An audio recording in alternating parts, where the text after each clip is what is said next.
எண்ணெய் ஊற்றி கடவுள் நம்பர் தரிச்சிட்டு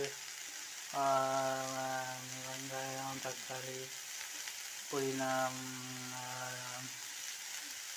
பச்சை மிளகா கொத்தமல்லி கருவேப்பிலை எல்லாத்தையும் போட்டு நல்லா வதக்கிடுங்க.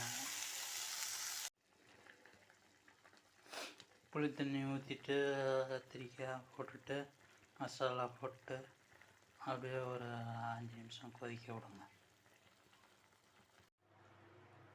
நல்லா கொதிச்சதுக்கப்புறம் ஆஃப் பண்ணிவிட்டு அதை கொஞ்சம் ஆற விட்டு நல்லா கூல் பண்ணி போட்டு ஒரு 5 நிமிஷம் விட்டுருங்க. இதான் கத்திரிக்காய் கொத்து செய்முறை. கத்திரிக்காய் கொத்து குழம்பு அப்படியே இட்லி தோசை எதுனாலும் சாப்பிட்டுக்கலாம். அதே மாதிரி சோறுக்கும் வச்சு சாப்பிட்டுக்கலாம்.